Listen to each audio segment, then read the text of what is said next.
There is a particular moment that experienced divers describe, and they describe it in similar ways, regardless of where in the world they have been working. It is not the moment of finding something. It comes before that. It is the moment of noticing that the seafloor beneath them has changed quality, that the shapes below are not quite behaving the way shapes behave when they are the product of water and time and geology alone, that there is something in the arrangement of what lies beneath, in the angles, in the flatness of certain surfaces, in the way one form relates to another, that does not fully resolve into the expected categories. Most divers, when this happens, continue their work. They note what they have seen. They file their reports. They move on. But they do not stop thinking about it.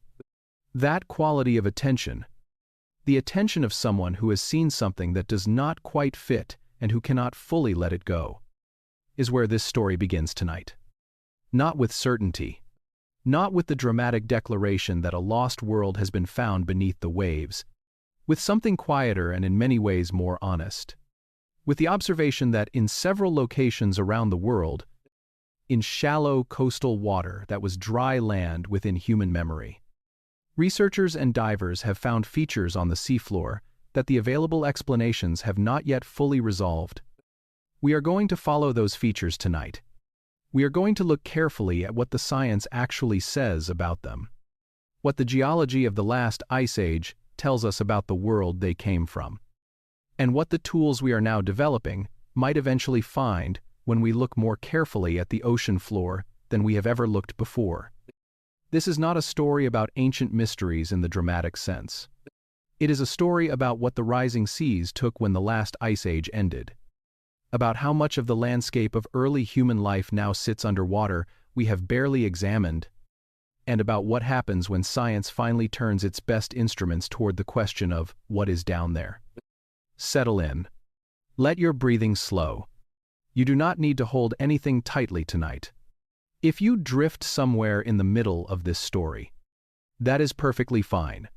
The ocean is patient. It has been keeping its record for 10,000 years. It can keep it a little longer. Chapter 1. The shape that shouldn't be there. Start with what is real. Not with legend. Not with the kind of claim that gets made by people with something dramatic to sell. Start with the specific, documented, carefully observed fact that in several locations around the world, in water shallow enough for trained divers to reach and deep enough to have been dry land within human memory, survey equipment and underwater research teams have found geometric features that remain disputed or insufficiently studied by the broader scientific community. That sentence is carefully worded, and the care is intentional. It is not saying these features are man-made. It is not saying they are the remains of ancient communities.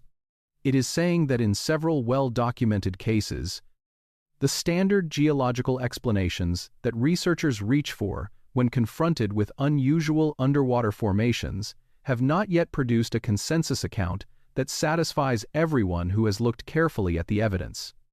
That gap between what the instruments find and what the available explanations fully cover is where this story begins.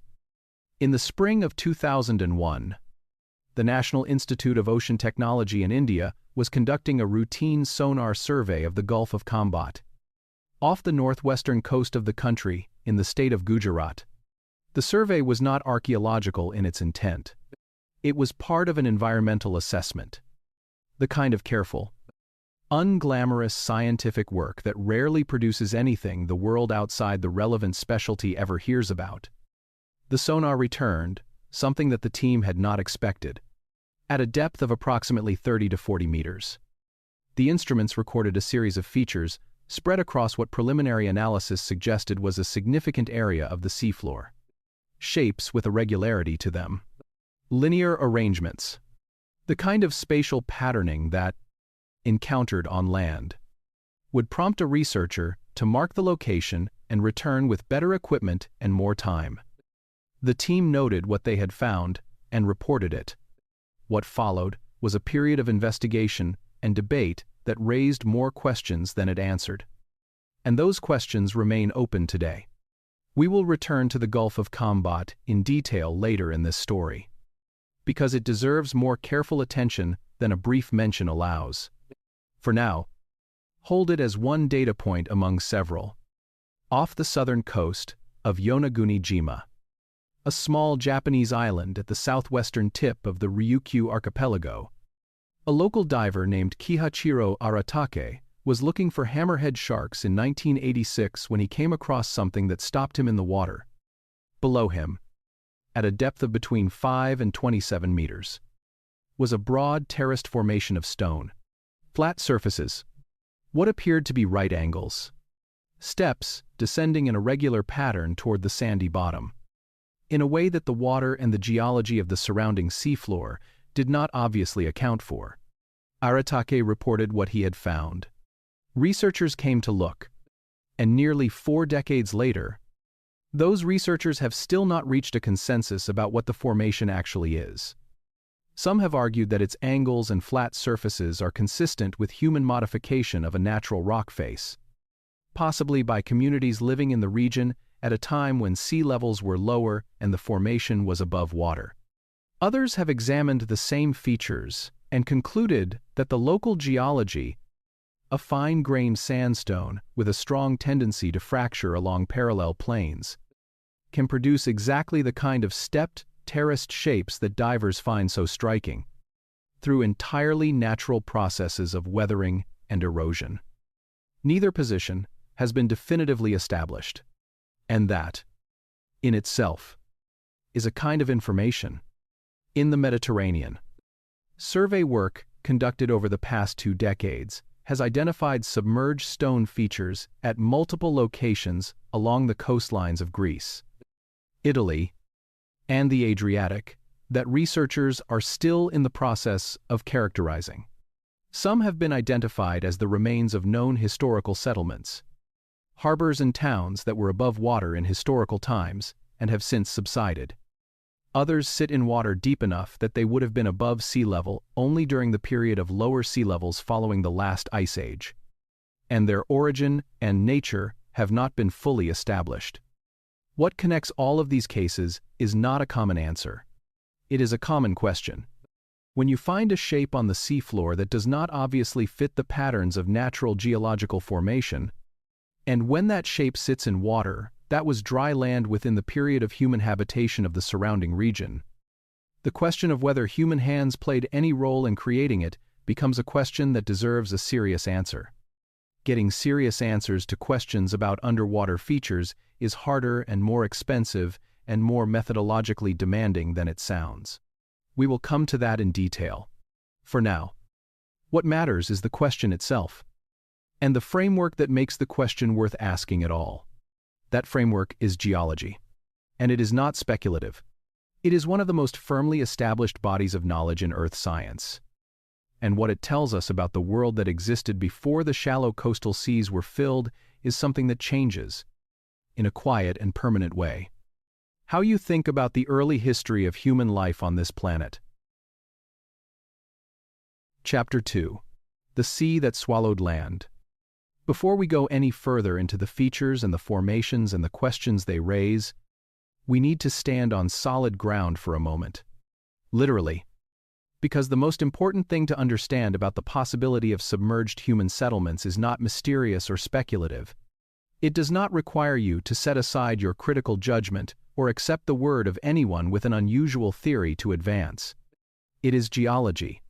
It is the kind of knowledge taught in undergraduate earth science courses at universities on every continent, supported by decades of peer-reviewed research, and accepted without serious controversy by the scientific community worldwide. Here is what we know. The Earth has been through cycles of glaciation for at least 2.5 million years. During glacial periods, vast quantities of water that would otherwise circulate through the ocean and the atmosphere become locked in ice sheets that can be kilometers thick and cover areas the size of continents. The most recent glacial maximum, the peak of the last ice age, occurred approximately 20,000 years ago. At that time, Ice sheets covered most of Canada, much of northern Europe, and large portions of northern Asia. The total sea level difference between the last glacial maximum and the present day is estimated at approximately 120 to 130 meters. That number has been refined over decades of research using multiple independent methods, including the dating of coral reefs that grew at sea level and are now submerged, and the analysis of sediment cores from the ocean floor. Kurt Lambeck, a geophysicist at the Australian National University who has published extensively on glacial isostatic adjustment and sea level history, produced research that has been among the most influential in establishing the detail of this record. 120 meters. Take a breath and let that number settle, because it is easy to read past it without absorbing what it means in practical terms. The continental shelves of the world, those broad, shallow platforms that extend outward from every coastline before the ocean floor drops into deep water, average a depth of about 130 meters at their outer edges, which means that, at the peak of the last ice age, those shelves were not underwater. They were land. All of them, simultaneously, around every continent on Earth. The total area of continental shelf exposed during the last glacial maximum has been estimated at approximately 40 million square kilometers. The current land area of Africa is approximately 30 million square kilometers. The exposed shelves of the last ice age represented more habitable land than the entire continent of Africa. Breathe that in. And then the ice melted. As the climate warmed and the ice sheets began their long retreat, the meltwater they released flowed into the oceans. Sea levels rose. The rate was not constant. Research has shown that the overall trend of rising sea levels from approximately 20,000 years ago to approximately 6,000 years ago was punctuated by episodes of dramatically accelerated rise. One of the most significant of these, known as Meltwater Pulse 1A, occurred approximately 14,600 years ago and is estimated to have raised global sea levels by as much as 20 meters in a period of just a few centuries. 20 meters in a few centuries. For the communities living on the coastal plains of the exposed continental shelves at that time, this was not an abstraction. This was the world transforming within living memory. Coastlines that grandparents had known as dry land became shallow water. Fishing grounds that parents had walked to became too deep to wade. Low-lying areas where families had built their lives were abandoned as the water crept in. Season by season, year by year, the process continued for thousands of years. Sea levels kept rising, more slowly in some periods and more quickly in others, until approximately 6,000 to 7,000 years ago, when they reached something close to their current level and stabilized. By that point, the map of the world looked essentially as it does today. But the map of the world 10,000 years ago was radically different, and the map of 20,000 years ago was different again, in ways that matter enormously for the questions this story is asking. There is a place that makes this more tangible than almost anywhere else: the North Sea, which today separates Britain from mainland Europe, was largely dry land during the last glacial maximum. In its place was a continuous expanse of marshes, river valleys, and low hills connecting the British Isles to what is now the Netherlands, Denmark, and northern Germany. Researchers have named this lost landscape Doggerland, after Doggerbank, a shallow area of the modern North Sea. Doggerland was not marginal or inhospitable. It was, by all available evidence, one of the most productive landscapes in the ancient world. Rich in game, rich in fish, rich in the kind of varied ecological resources that support dense and stable human communities. The people who lived there were not struggling on the edge of survival. They were thriving in one of the most well-endowed environments their world had to offer. A fragment of what they left behind surfaced in 1931, when a fishing trawler working the North Sea, about 25 miles east of the English coast, pulled up a lump of peat in its nets. Inside the peat was a barbed antler spear point. Beautifully made. Clearly, the work of skilled human hands. Peat forms on land. In freshwater bogs, its presence on the seafloor was itself evidence of the drowned landscape. The spear point inside it was evidence of the people. It is now in the collections of the British Museum. One object from an entire world that the sea covered. Doggerland did not disappear gradually and peacefully. Research has established that its final inundation was accelerated by a catastrophic event around 8,200 years ago. A massive underwater landslide off the coast of Norway, known as the Storegga Slide, generated a tsunami that struck the remaining lowlands, with waves estimated to have reached heights of 20 meters or more in some coastal areas. The communities living on those lowlands had no warning. The land that had sustained them for generations was gone within hours. And Doggerland is not unique. It is simply the drowned shelf we know best. Because European researchers have had the proximity and the resources to study it in detail. The same process. The same long inundation. The same transformation of inhabited land into shallow sea, played out on every continental shelf in the world as the Ice Age ended. What those shelves contain, sitting in the sediment and the rock of the ocean floor beneath the shallow coastal waters of the modern world, is a record of human life that we are only now beginning to develop the tools to read. The question is not whether communities lived on those shelves. They did. The geology establishes that the spear point in the British Museum is one small physical confirmation of what the geology requires. The question is what they built while they were there. And that question, as we are about to see, opens onto a landscape far larger and far older than the history we thought we knew. Chapter 3. Continents the maps don't show. There is a name that almost no one outside a small community of researchers knows, but that anyone who studies the early history of human settlement in Southeast Asia eventually encounters. The name is Sundaland. It refers to the vast lowland expanse that occupied the shallow seas between the modern islands of Java, Sumatra, Borneo, and the Malay Peninsula during the last glacial maximum and for thousands of years afterward. At its greatest extent, Sundaland was a continuous landmass roughly the size of Western Europe, drained by river systems that flowed toward an ocean coastline that lay far beyond the edges of any modern map of the region. The shallow seas of the Sunda Shelf, which now separate the islands of Southeast Asia, average less than 50 meters in depth across much of their extent. During the last glacial maximum, they were dry land. The rivers that now flow separately into the South China Sea were, during that period, tributaries of larger systems crossing a continuous landscape. What makes Sundaland significant for the questions this story is asking is not just its size. It is its character. The equatorial climate that makes the region warm and productive today would have created a similarly rich tropical environment during the Ice Age. The combination of riverine resources, coastal marine environments, and dense vegetation would have made the Sundaland lowlands one of the most biologically rich and humanly hospitable landscapes in the ancient world. The genetic evidence suggests that substantial communities lived there.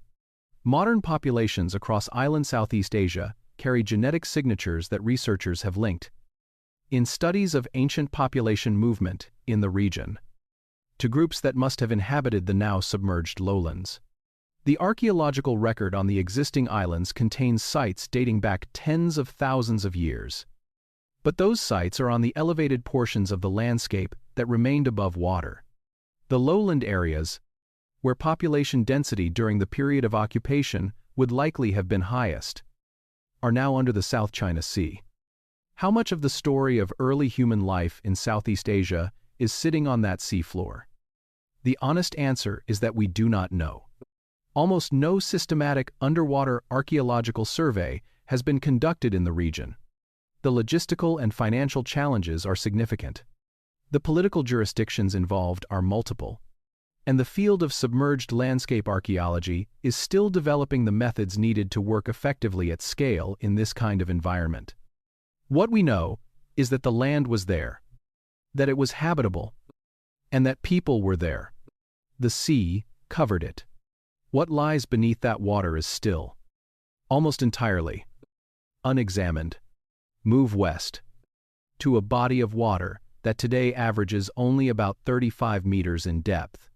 The Persian Gulf. That shallowness reflects a geological reality. The Gulf occupies what was, during the last glacial maximum and for thousands of years afterward, a river valley. The Tigris and the Euphrates, along with other rivers that are now partially submerged at their lower ends, converged in what is now the Southern Gulf and flowed as a single river system toward the Indian Ocean.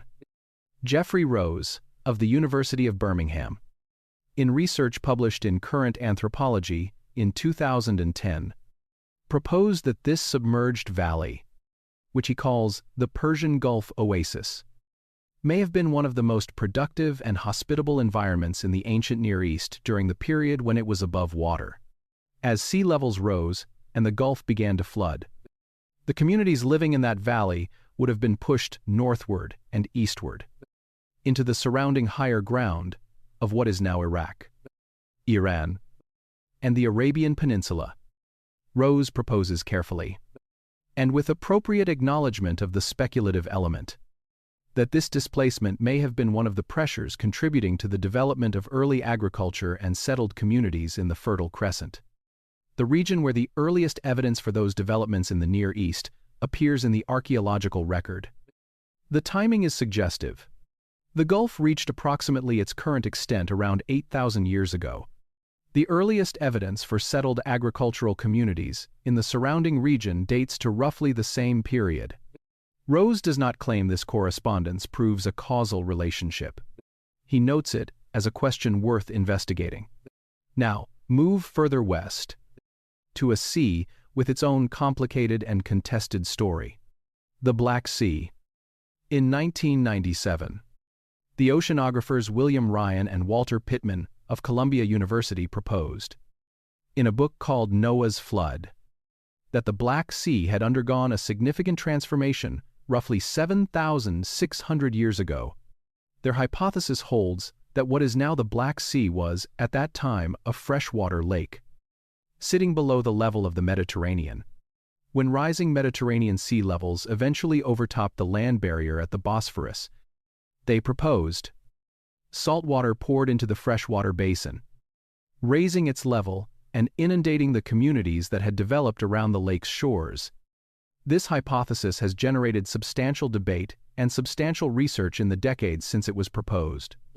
Subsequent work, including sediment core analysis from multiple research teams, has confirmed that the Black Sea was indeed a freshwater lake during the last glacial maximum and that it was connected to the Mediterranean as sea levels rose. What remains actively debated is the nature and speed of that connection. Some researchers have found evidence consistent with a relatively rapid transition. Others have interpreted the same evidence as supporting a more gradual process. The Ryan-Pittman hypothesis is presented here as exactly what it is: a serious scientific proposal, grounded in real geological evidence, actively debated in the peer-reviewed literature, and neither confirmed nor refuted to the satisfaction of the field. Go north now, back to the waters off northwestern Europe, where the research on drowned landscapes is more advanced than anywhere else in the world. We have already met Doggerland, but the person who has done more than anyone else to map it in detail deserves a moment of attention, because his work is one of the clearest examples of what modern science can recover from a landscape that has been underwater for thousands of years. Vince Gaffney is a professor at the University of Bradford. His research program, working largely with seismic data originally collected by energy companies surveying the North Sea floor, has used sub-bottom profiling technology to map the drowned landscape of Doggerland across approximately 188,000 square kilometers of the North Sea floor. The maps his team has produced show ancient river channels, former lake beds, coastal features, areas of former wetland. They have traced the path of a major river system that once flowed across the central plain of Doggerland for hundreds of kilometers before emptying into what is now the English Channel. They have named it the Outer Silver Pit. This is not speculation. This is cartography. The landscape is real. The rivers were real. The people who lived along them were real. And from that seafloor, the research program has recovered physical objects. Bone harpoon points, worked antler, a fragment of human skull dated to approximately 13,000 years before the present, and something else, something quieter and more immediate than any of those. Sets of human footprints, preserved in compressed clay, as many as 39 consecutive prints in a single track, recording the gait and pace of someone who walked across wet mud thousands of years ago.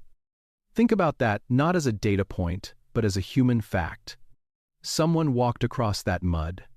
They left their footprints in it. The mud hardened around those prints. The sea came in and covered them. And, thousands of years later, a research team found them on the floor of the North Sea, still recording the exact length of a stride, the exact angle of a foot pressed into soft ground, the evidence of a specific living person, moving through a world that the water had not yet reached. Those footprints are among the most direct connections we have to the human life of the drowned shelves. They are the kind of detail that no geological model can provide on its own.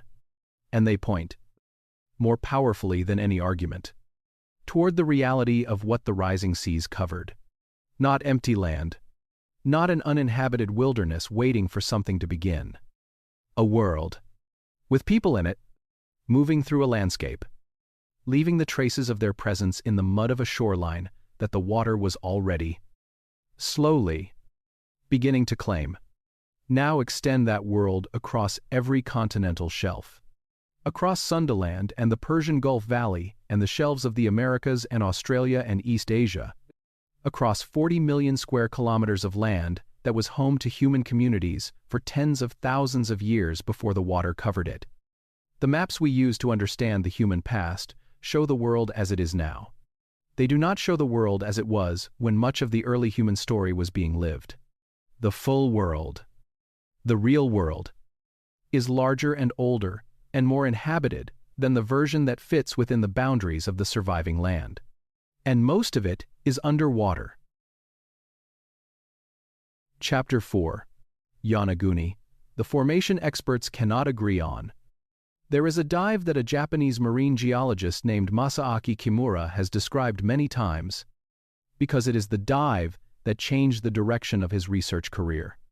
He was in the water off the southern coast of Yonaguni-jima, a small island at the southwestern tip of the Ryukyu archipelago.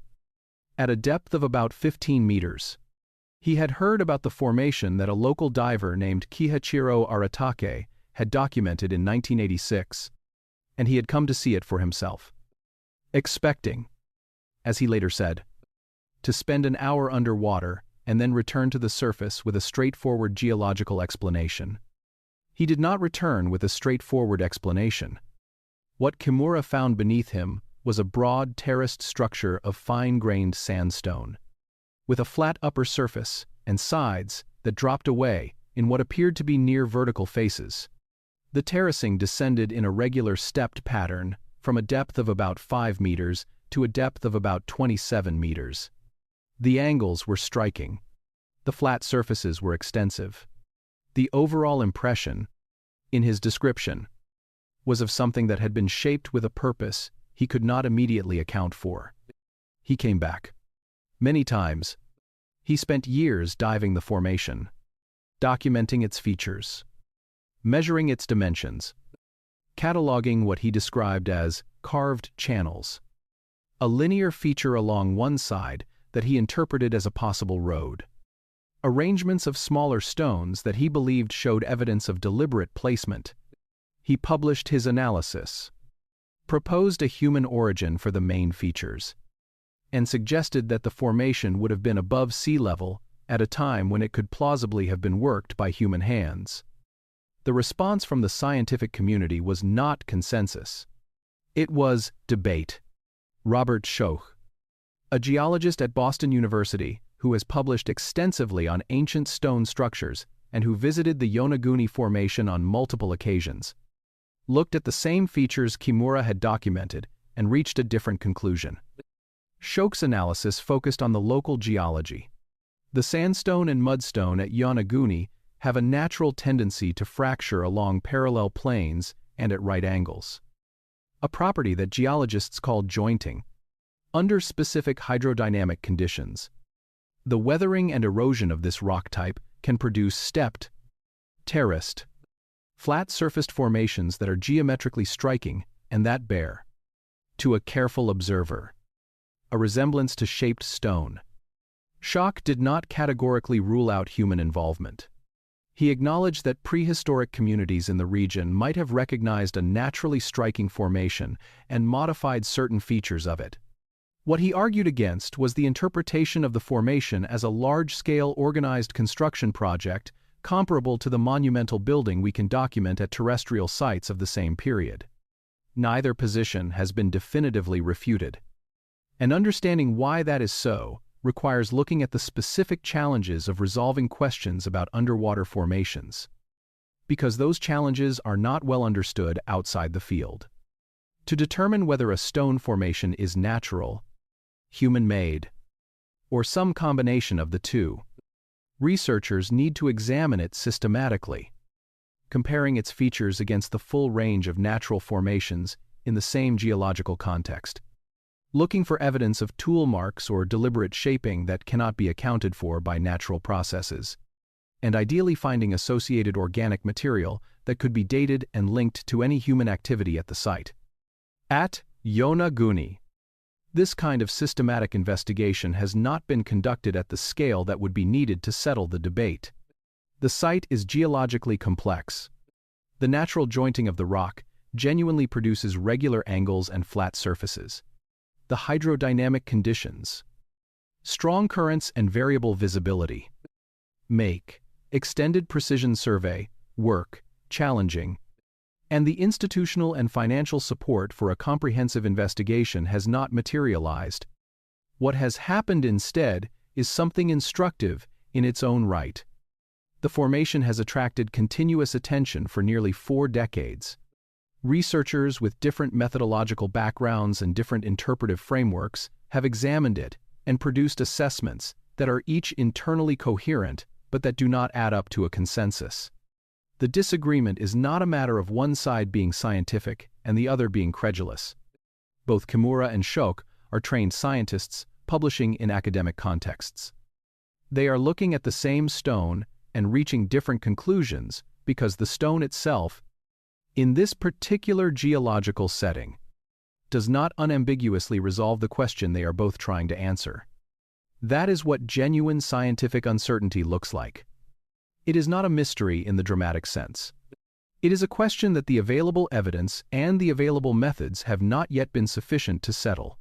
There is one dimension of the Yonaguni question that the geological and archaeological debate has not fully engaged with.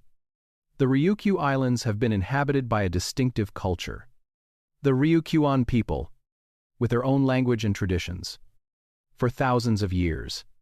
The waters around Yonaguni have been used by generations of fishermen and divers whose knowledge of the underwater landscape predates any modern research program. Whether any local knowledge or oral traditions speak to the formation and what they might suggest about how the people of the region have understood it across time, is a question that formal research has largely passed over. Not because the question is unimportant, because the disciplines involved in the debate, geology and archaeology, do not typically look to oral tradition as a primary source of evidence. The formation remains unresolved. It remains one of the most dived sites in Japan, drawing researchers and sport divers from around the world who come to see for themselves the thing the experts cannot agree on. It remains a place where the stone does something that stops people in the water. where the geometry of the seafloor produces in trained and skeptical observers a pause that they find difficult to fully account for. Kimura has not stopped diving it. Shoch has not stopped thinking about it. And the stone has not changed. It sits in the clear subtropical water, terraced and angular and patient. In exactly the same configuration it has maintained for longer than any record of human presence in the region extends, waiting for the question to finally have an answer that everyone who looks at it can accept. Chapter 5. The discovery science hasn't finished with. In the spring of 2001, a team from the National Institute of Ocean Technology in India was doing the kind of work that scientific agencies do routinely and quietly in coastal waters around the world. They were conducting an environmental assessment of the Gulf of Khambhat, off the northwestern coast of India, measuring sediment patterns, evaluating water quality, gathering the baseline data that responsible coastal management requires. The work was not designed to make headlines. It was the invisible foundation of everything more visible that science eventually produces. The sonar equipment they were using was standard for this kind of survey. What it returned from a section of the Gulf floor, at a depth of approximately 30 to 40 meters, was not what the team had expected to find. The signals showed features with a regularity that the surrounding seafloor did not have. Shapes with a linearity to them. A spatial organization that, encountered in a terrestrial context, would immediately prompt an archaeologist to mark the location and return with better equipment and more time. The team noted what they had found and reported it. Dredging operations were subsequently conducted in the area. The equipment used was industrial rather than archaeological in its design, a limitation that matters for everything that followed. The dredging brought up material from the seafloor, including organic fragments and what some researchers described as worked stone. Carbon dating was conducted on organic material from the recovered samples. Some of that material returned ages of approximately 9,500 years before the present. These numbers traveled quickly.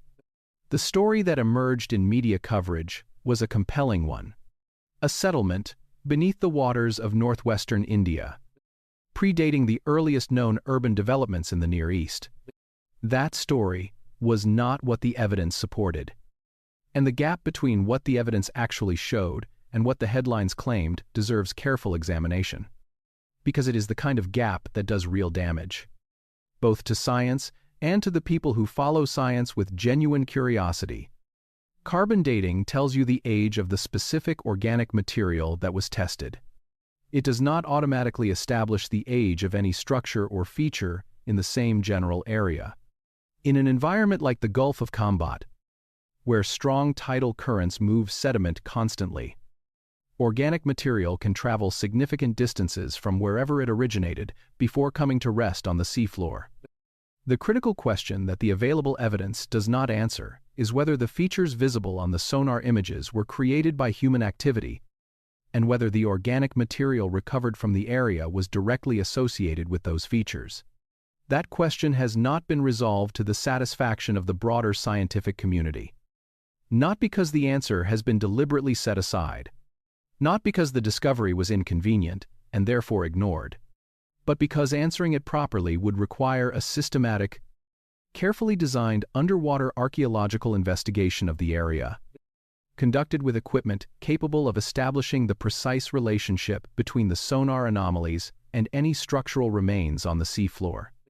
That investigation has not happened, and the reasons why have less to do with the significance of the questions than with the practical realities of how scientific research gets done.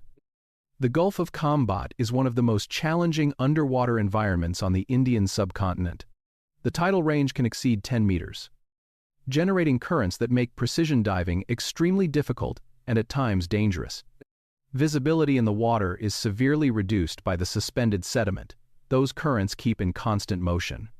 The conditions that would allow a research team to work systematically and safely at the site are available for only a limited number of days each year. Underwater archaeological work is expensive. A serious investigation requires precision survey instrumentation, remotely operated vehicles capable of fine-scale documentation, and tools designed for archaeological recovery rather than industrial dredging. Assembling the institutional support and the funding needed to deploy that equipment in a challenging environment takes years, even when the scientific case is compelling. And in the view of many researchers in the relevant fields, the scientific case as it stood after the initial reports was not compelling enough to justify that investment. The sonar images, while genuinely unusual, were not unambiguous. The organic material, while genuinely old, did not establish a clear connection to any structural remains. The initial public reporting had made claims that significantly outran the evidence, and that overreach made the broader research community cautious. This is not suppression. It is not the dismissal of an inconvenient discovery by an establishment invested in a particular view of the past. It is the ordinary, sometimes frustrating, entirely human process by which limited scientific resources get allocated according to the perceived strength of the evidence and the methodological soundness of the proposed investigation. Consider what a proper investigation of the Gulf of Khambhat would actually require. A research team would need a vessel capable of supporting both precision sonar survey and remotely operated vehicle operations in tidal conditions that can shift water levels by 10 meters in the course of a single day. They would need to identify the specific days each year when current and visibility conditions allow productive work at depth. They would need to conduct systematic photographic and acoustic documentation of the features that the original sonar survey identified, establishing whether those features have characteristics consistent with human construction or consistent with natural geological formation. They would need to recover samples from specific locations within or adjacent to those features, rather than from the general area of the seafloor, and date those samples in ways that establish their relationship to the features themselves. None of this is impossible. All of it is expensive and logistically demanding. The Gulf of Khambhat sits on a section of continental shelf that was above sea level during the period suggested by the carbon dates. The region is one where evidence of early human presence in the surrounding terrestrial areas is well established. The sonar images show features that have not been accounted for to universal satisfaction by the geological explanations currently available. These facts, taken together, constitute a genuine scientific question that deserves a genuine scientific answer. The investigation that would provide that answer has not yet been conducted. When it is, it may find that the features have a straightforward geological explanation that earlier analysis missed, or it may find something that changes what we know about the communities that lived on this section of shelf before the water came. Either outcome would be more than we currently have. The questions are still there. The tidal currents are still moving the sediment. The features on the sonar record are still waiting to be properly understood. Science has not finished with the Gulf of Khambhat. It has, in the most honest sense of the phrase, barely started. Chapter 6. What we know they were capable of. Step back from the water for a moment. Before we go any further into what might be sitting on the ocean floor, before we follow the sonar signals and the disputed formations and the questions that keep refusing to be fully answered, we need to spend some time on solid ground.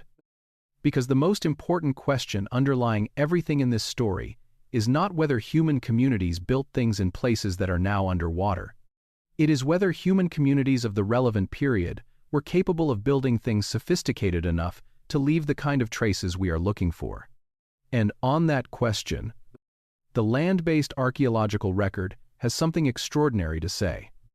Not tentatively, not with significant qualifications, with a high degree of confidence, grounded in physical evidence, excavated carefully, dated rigorously, and analyzed by researchers from multiple disciplines over a period of decades. The site is called Göbekli Tepe. It sits on a limestone ridge in southeastern Turkey, in the region known in ancient times as Upper Mesopotamia. overlooking the broad plain of Harran that stretches toward the modern border with Syria. The ridge appears in an archaeological survey conducted in the 1960s by American and Turkish researchers, who noted the presence of flint fragments and the outlines of what appeared to be a mound. They recorded it and moved on, concluding that it was probably a medieval cemetery. It was not a medieval cemetery. In 1994, a German archaeologist named Klaus Schmidt visited the site. What Schmidt saw when he looked at the limestone slabs protruding from the surface of the mound was not what the earlier survey had concluded. The slabs were not gravestones. They were the tops of massive T-shaped pillars, deliberately carved from the bedrock of the ridge and erected in organized enclosures by people who had put an extraordinary amount of coordinated effort into making them stand where they stood. Schmidt began systematic excavations that continued until his death in 2014. What those excavations revealed, layer by layer, enclosure by enclosure, was a site of organized construction that predates every other currently known example of large-scale architecture anywhere in the world. Take a moment with that. Not the most impressive example from a particular region, not the oldest known example from a particular period. The oldest currently known example of organized large-scale architectural construction anywhere on Earth. The T-shaped pillars of Göbekli Tepe are carved from local limestone. The largest stand, approximately 5.5 meters tall, and weigh an estimated 10 to 15 tons each. They are not rough-hewn. They are shaped with a precision that required skilled stoneworking. Their surfaces are covered with carved reliefs depicting animals: foxes, snakes, boars, cranes, vultures, scorpion, rendered with a naturalistic attention to anatomical detail that is, by any standard, accomplished art. Some pillars have anthropomorphic features: arms carved in relief along their sides, hands at the front, suggesting that at least some of them were understood by their makers as representations of human or human-like figures. Perhaps ancestors. Perhaps something that the people who made them understood in ways we cannot fully recover from this distance in time. The enclosures in which the pillars stand are circular or oval in plan, with the large central pillars surrounded by smaller ones set into low stone walls. Multiple enclosures have been excavated. Geophysical surveys of the site indicate that at least 15 additional enclosures remain buried and unexcavated. The full extent of Göbekli Tepe has not yet been established. The dating is well established through multiple independent methods.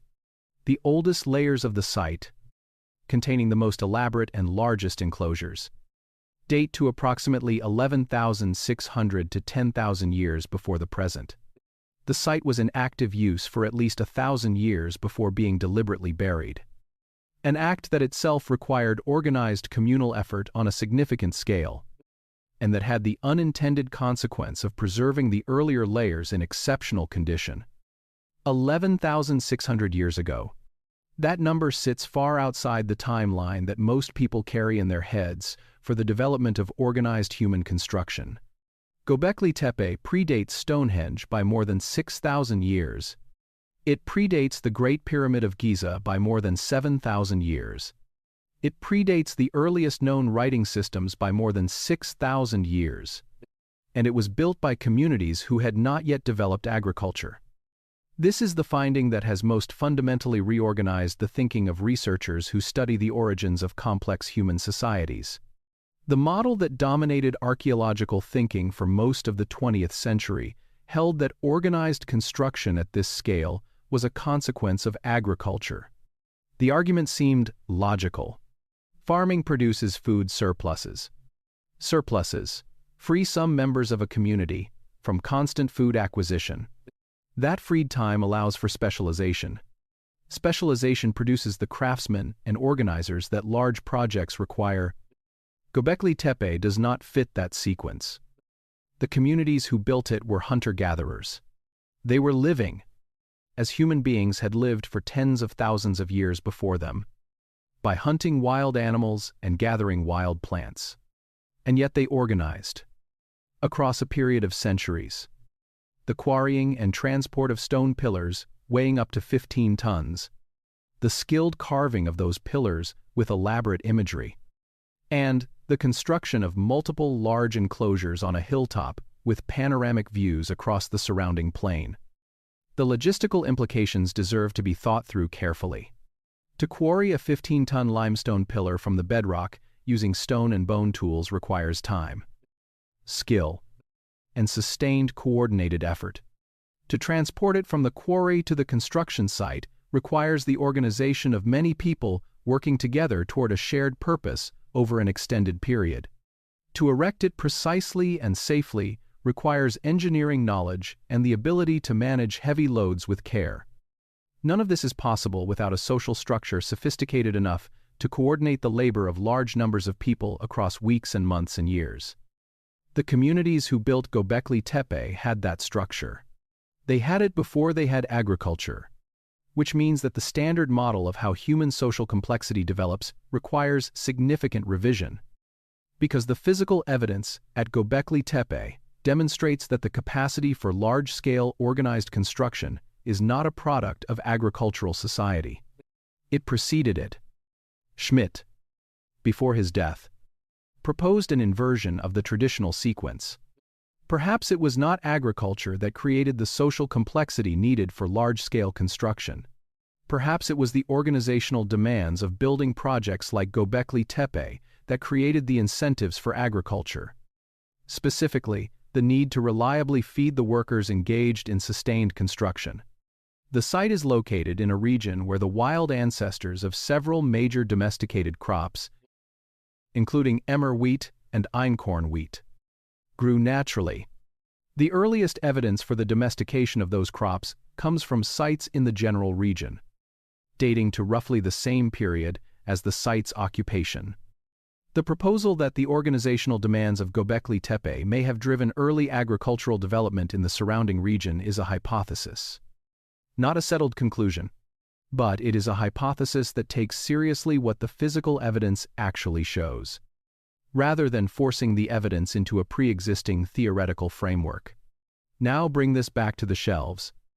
Göbekli Tepe dates to a period when large areas of continental shelf were still above water. The site was under construction when the Gulf of Khambhat was still dry land, when Sundaland still existed as a continuous landmass, when the Persian Gulf was still a river valley, when Doggerland was still above the North Sea. The communities who built Göbekli Tepe were contemporaries of the communities who lived on those now submerged shelves. If a community of hunter-gatherers in the highlands of southeastern Turkey could organize the construction of a complex of carefully carved stone enclosures with pillars weighing 15 tons, what might communities living on the productive coastal plains and river valleys of the exposed continental shelves have been building during the same period? We do not know. We cannot know yet, because the shelves are underwater and the systematic investigation of what is on them has barely begun. But the question is no longer implausible. Göbekli Tepe has sent to that. It has established, with a high degree of confidence, that the cognitive and organizational capabilities required for sophisticated organized construction were present in human communities well before the period when the standard account would have predicted them. The sea did not cover an empty landscape. It covered landscapes that were home to communities as capable, as socially organized, and potentially as architecturally ambitious as the people who built the oldest, currently known, organized construction on dry land. What they built, and where, and whether any of it has survived on the ocean floor in a form that modern investigation can find and recognize, are questions that the field is only now developing the tools to properly ask. Chapter 7. The tools going into the water. For most of the history of archaeology, as a formal discipline, the ocean was a barrier, not just a physical barrier, though it is certainly that.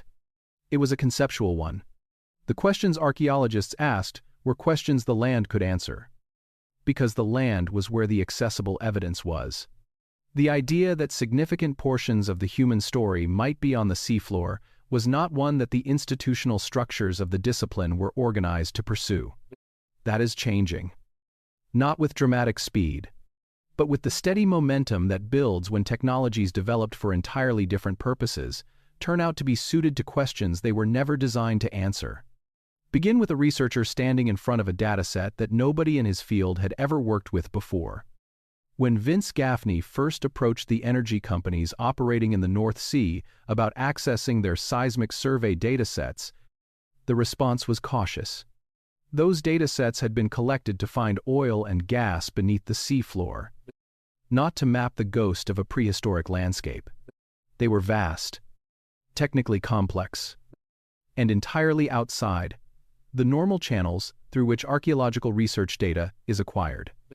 But Gaffney understood that inside those datasets, encoded in the acoustic returns from the sediment layers beneath the seafloor, was the most detailed record of Doggerland's drowned geography that had ever been assembled. River channels, lake beds, coastal features, the contours of a landscape that had been underwater for 8,000 years, preserved in data collected by an industry that had no idea it was also documenting what may be the world's largest unexamined archaeological landscape. The technology he used to extract that information is called sub-bottom profiling. It works by sending sound waves toward the seafloor and measuring not just the signal that bounces back from the surface of the sediment, but the signals that penetrate into the sediment and return from the geological layers beneath. The result is an image not just of the seafloor surface, but of the stratigraphy below it. The layered record of sediment deposition that preserves, in its structure, a history of the environment going back thousands of years. Gaffney's team has used this technology to map approximately 188,000 square kilometers of the North Sea floor. They have traced ancient river channels, identified former lake beds and wetland areas, and produced reconstructions of the Doggerland landscape at different periods during the long process of inundation. The work has transformed the way researchers understand the settlement history of northwestern Europe, and it has demonstrated, more clearly than any theoretical argument could, that genuine new knowledge about landscapes that have been underwater for thousands of years is recoverable, using tools that already exist, from data that has in some cases already been collected. The second technology, changing what is possible in this field, operates at a very different scale. It begins not with sound waves and sediment layers, but with something almost invisibly small. Every living organism sheds genetic material as it moves through the world. Plants release it into the soil through their roots and their fallen leaves. Animals leave it in their waste and their shed skin. Human beings leave it everywhere they go, in every environment they inhabit, in every surface they touch, under the right conditions, specifically in environments that are cold, low in oxygen, and chemically stable. That genetic material can survive for thousands of years in a form that modern sequencing technology can read. This is called sedimentary ancient DNA, and the floor of the North Sea, in many areas, provides exactly the conditions needed for its preservation. Research teams working with sediment cores drilled from the seafloor have demonstrated that ancient DNA extracted from those cores can reconstruct the plant and animal communities that lived in Doggerland before the inundation. Species of trees, types of grass, the animals that grazed on them, the fish that swam in the rivers, all of it encoded in the chemistry of mud that has been sitting undisturbed on the ocean floor for 8,000 years. Think about what that means. A researcher holds a cylinder of mud pulled from the floor of the North Sea. Each layer of that mud represents a different period in the history of the landscape below. They take a sample from one of those layers, the layer that corresponds to the period when Doggerland was still above water. They extract the genetic material from it. They sequence it. And what comes back is not just the biography of a drowned forest or a drowned riverbank. It is a record, written in the chemistry of mud, of the living world that existed in a place that the sea has covered for longer than any civilization in the historical record has existed. The next step, identifying human genetic material in those same cores, is technically within reach of current methods. The pathway is clear. The technology continues to advance. The third category of tool reshaping the field arrived not from oceanography or genetics, but from the robotics industry. Remotely operated vehicles, or ROVs, range from simple camera platforms to sophisticated machines capable of collecting sediment cores, conducting detailed three-dimensional documentation of underwater features, and operating at depths far beyond the reach of any human diver.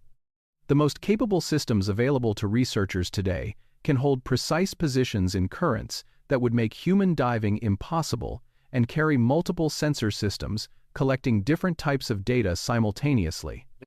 Jennifer McKinnon, a maritime archaeologist at East Carolina University, whose research has addressed the methodological challenges of investigating submerged prehistoric sites, has written about the ways in which remotely operated vehicles are extending the practical reach of underwater archaeological survey.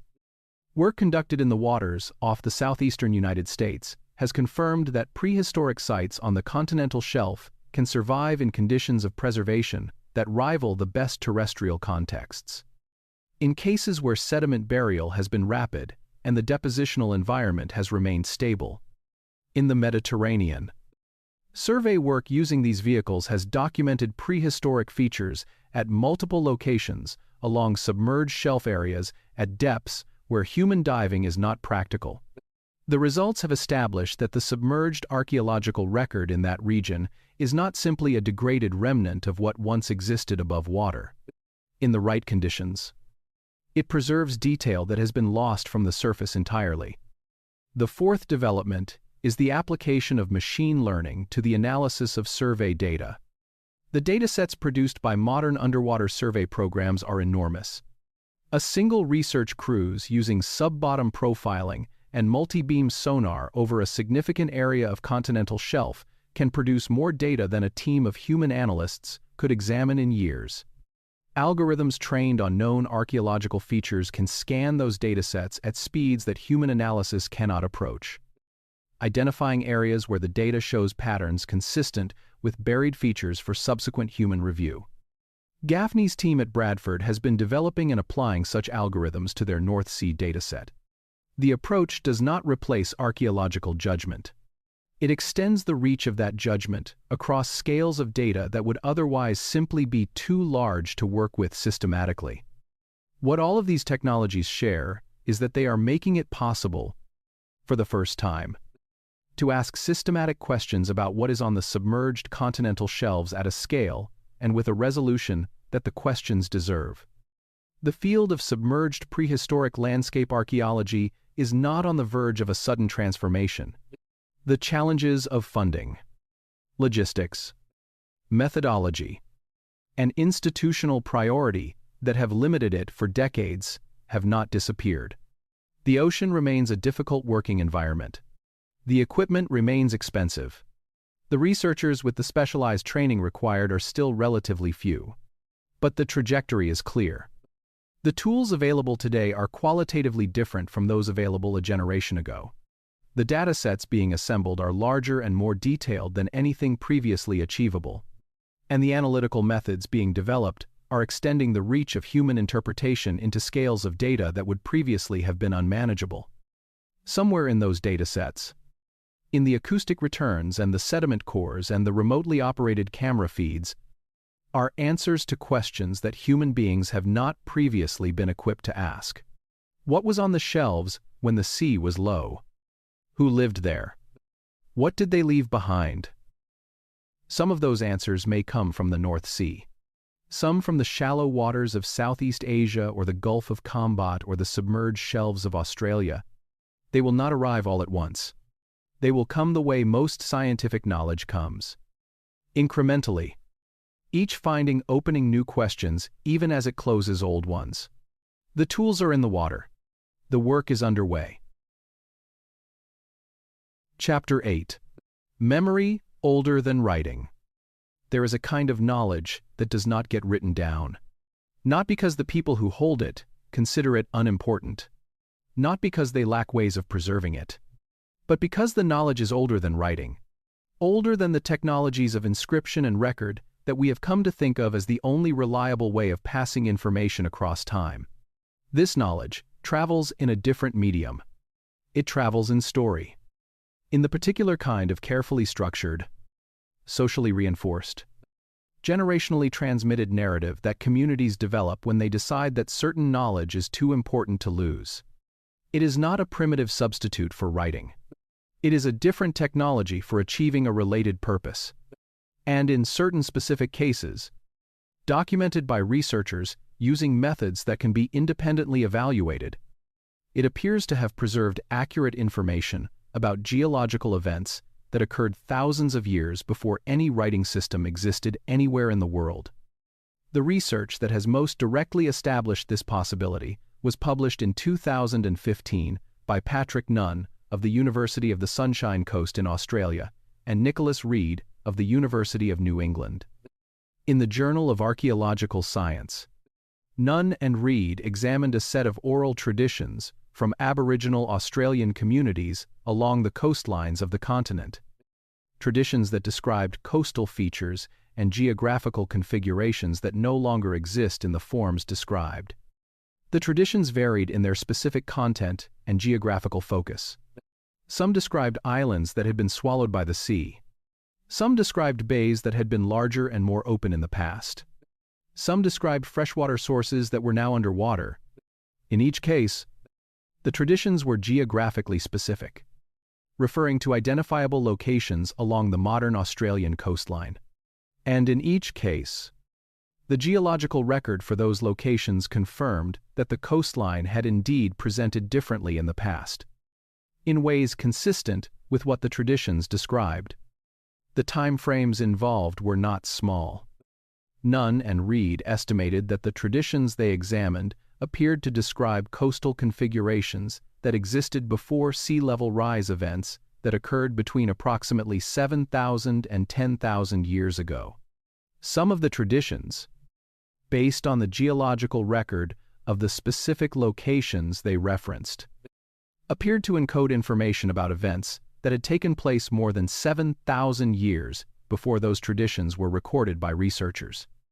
7,000 years of accurate geographical memory, preserved through oral transmission across hundreds of generations. That finding has been discussed and debated since its publication. Some researchers have questioned aspects of the methodology and the certainty of specific claimed correspondences. Those critiques are legitimate, and the conversation continues. What has not been convincingly refuted is the core finding that some Aboriginal Australian oral traditions appear to contain geographically accurate information about coastlines that existed before the major sea level rise events of the early Holocene, and what that finding suggests. For the broader questions this story is asking, is significant. If oral traditions can preserve accurate geographical information about events that occurred 7,000 or more years ago, then the flood narratives and lost land stories found in the oral traditions and early written literature of coastal and riverine cultures around the world deserve to be examined with more care than they have typically received. The flood narrative is among the most widely distributed story forms in human cultural history. It appears in the traditions of communities on every inhabited continent, takes different forms, serves different cultural functions in different contexts. It is not the same story everywhere it appears. And treating all flood narratives as records of the same event would be a significant error. But within that broad diversity, specific traditions deserve specific attention because of the geographical precision with which they describe coastal change. The Welsh tradition of Contrair Gwaelod, the drowned kingdom said to lie beneath the waters of Cardigan Bay on the western coast of Wales, describes a fertile lowland protected from the sea by an elaborate system of embankments, whose destruction allowed the sea to rush in and cover everything. Cardigan Bay occupies a section of the Welsh continental shelf that was dry land during the last glacial maximum and was progressively inundated as sea levels rose. Submerged forest stumps, exposed at low tide in several locations along the Welsh coast, are physical evidence of a landscape that was above water within the period of human habitation of the region. Whether the tradition of Contraire-Gwaelod encodes a genuine geographical memory of that inundation is a question that would require the kind of careful, case-by-case analysis that Nunn and Reid applied to the Aboriginal Australian traditions. That analysis has not been conducted for this tradition at the same level of rigor. What can be said is that the geological framework for a real inundation in the area described is established, and that the tradition is geographically specific in a way that is consistent with the kind of memory encoding that Nunn and Reid documented. The Breton legend of Ys, the drowned city said to lie beneath the Bay of Douarnenez at the western tip of Brittany, follows a similar structure. A prosperous coastal settlement, a protective barrier against the sea, a catastrophic breach, the swallowing of everything. The Bay of Douarnenez occupies a section of the Breton continental shelf that was above water during the last glacial maximum. Submerged archaeological features have been identified in its shallow waters. The correspondence between the tradition and the geology is noted as a correspondence, not as proof, not as a demonstration that the tradition is a direct historical record of a specific inundation event, but as the kind of correspondence that, in a context where we now know, oral traditions can preserve accurate geographical memory across thousands of years, deserves more serious attention than it has typically received. Jeffrey Rose, whose work on the Persian Gulf oasis we discussed in an earlier chapter, has noted that the timing of the Gulf's inundation is roughly consistent with the period from which the earliest forms of the Mesopotamian flood tradition appear to derive, and has suggested this correspondence as a question worth investigating carefully. He does not claim the tradition is a direct record of the Gulf's inundation. He treats the correspondence as a research question, which is the appropriate posture toward this kind of evidence. The communities who lived on the continental shelves as the sea rose were not passive witnesses to the transformation of their world. They observed it. They experienced its costs in the most immediate way possible. As the land their families had lived on for generations disappeared beneath water that was not going to recede, they encoded what was happening in the narrative traditions that were their technology for preserving important knowledge. And they told their children. Who told their children? Who told their children? For hundreds of generations, in languages that changed and merged and diverged, around fires on high ground that the sea had not yet reached. Something of the memory of the lost landscape traveled forward in time, some of it distorted with each retelling, taking on the coloring of the cultural context through which it passed, accumulating symbolic elaboration, gradually becoming less a geographical record and more a story about human vulnerability and the forces that do not care about human plans. But some of it, in the specific cases where the conditions for accurate transmission were present, maintained enough of its original content to be recognizable, thousands of years later, as a description of a real place that a real inundation took. There is something remarkable about that. We lose so much. The knowledge that is not written down scatters across time. The names of the people who built the things we find in the sediment are gone so completely that we do not even know there are names missing. But something persists. Something finds its way forward through the centuries in the only vessel available to it.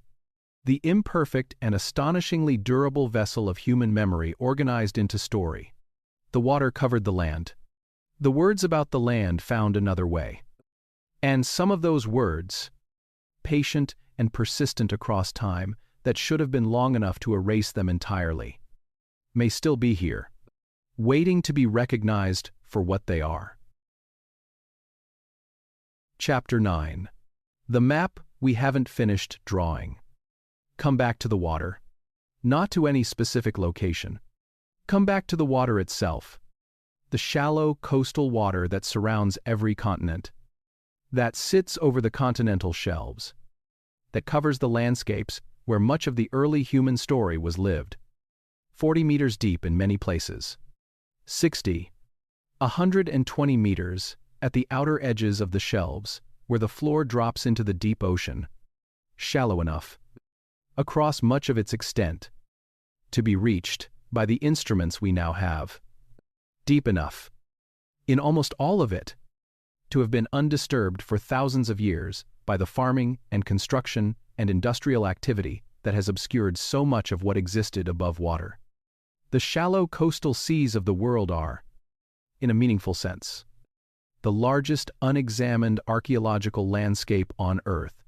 That observation contains both a possibility and a qualification, and both matter.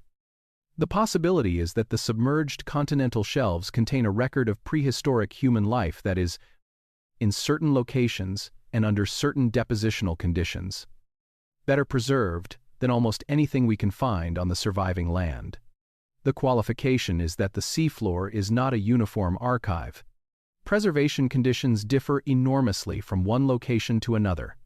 Not everything that was on the shelves has survived. Not everything that has survived is recoverable with current technology. But some of it has survived. Some of it is recoverable. And the work of finding it has begun. Let us be honest, at this late point in the story, about what we know and what we do not. We know, with the certainty that geology provides, that vast areas of continental shelf were above water and available for human habitation during and after the last glacial maximum. We know that human communities were present in every region where those shelves existed. We know that coastal and riverine environments are exactly the kinds of places where prehistoric communities concentrated. We know that human communities of the relevant period were capable of organized, architecturally ambitious construction. Göbekli Tepe has established that with a high degree of confidence. We know that the tools now being applied to the investigation of submerged landscapes are producing genuine new knowledge in the regions where they have been systematically applied. Gaffney's work in the North Sea has demonstrated that work in the Mediterranean has reinforced it. We know that some oral traditions appear to preserve accurate geographical information about coastal changes that occurred thousands of years ago, suggesting that the human memory of those landscapes may have survived in narrative form across spans of time that should, by any intuitive measure, have been long enough to erase them. What we do not know is whether any of the specific anomalous features identified in shallow water around the world represent the remains of human construction. The evidence for each of these features is genuinely ambiguous, and the investigations required to resolve that ambiguity have not been conducted at the scale and rigor that would produce confident conclusions. That is not discouraging. It is a description of where the science stands. And it is a description that is changing, methodically and in the right direction. As the field develops, the story of human civilization that we tell ourselves, the story with a beginning in the Fertile Crescent or the Indus Valley or the river systems of China, with a progression from scattered settlements to towns to cities, that story is not wrong. The civilizations it describes were real. The achievements it records were genuine. But the story begins too late. It begins at the point where the sea had already risen to approximately its current level, where the continental shelves were already submerged, where the landscapes that had supported human communities for thousands of years during the long process of post-glacial sea level rise were already beneath the water. The map of human civilization we have inherited is a map drawn on the land that remained. It is a map of survivors and the descendants of survivors. Communities that moved to higher ground as the water rose, that rebuilt their lives and their knowledge on land the sea had not yet claimed. Those survivors carried things with them. They carried skills. They carried knowledge of how to build and how to organize and how to feed a community through difficult seasons. They carried, in story form, the memory of the landscapes they had left behind, and in some of the first organized settlements of the historical period, in the river valleys and the coastal plains where the survivors and their descendants eventually gathered, those carried things may have been part of what made the building possible. We do not know this. It is a possibility, not a conclusion. But it is a possibility grounded in what we know about the scale of what the water covered, and the capabilities of the communities who lived on what it covered. Think of the diver we imagined at the beginning of this story, hovering above a shape on the seafloor that did not fully resolve into the expected categories. Who noted it? Who filed the report? Who continued the survey? Who did not stop thinking about it? That quality of attention is perhaps the most honest position available to anyone who spends time with the questions this story has been asking. Not certainty in either direction. Not the confident declaration that something extraordinary has been found. And not the equally confident dismissal that nothing is there to find. Just the attention. The refusal to look away from what the evidence is actually showing. However incomplete, that evidence remains. Somewhere in the shallow water around every continent. The earlier chapters of the human story are preserved. Partially. Damaged by time and the slow chemistry of the seafloor. But present. A sub-bottom profiler is crossing a section of the North Sea floor tonight. Its acoustic pulses reaching down through the water and the sediment. Tracing the outlines of a landscape that no living person has ever seen. Somewhere in a laboratory, a researcher is examining sediment cores from a drowned shelf, looking in the chemistry of the mud for traces of the communities who lived there before the water came. Somewhere a remotely operated vehicle is hovering above an underwater feature. Its cameras recording details that will take months to analyze. Looking for the evidence of intent in the geometry of the stone. And somewhere, in a place that no survey team has yet reached. In water, shallow enough to be accessible and deep enough to have been dry land when the human story was already long underway. There may be something waiting to be found that changes what we know about where we came from. We do not know what it is.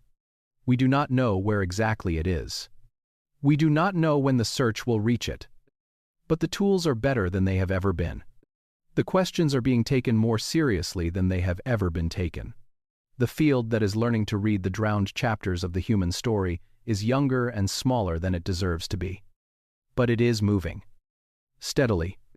In the direction the evidence points.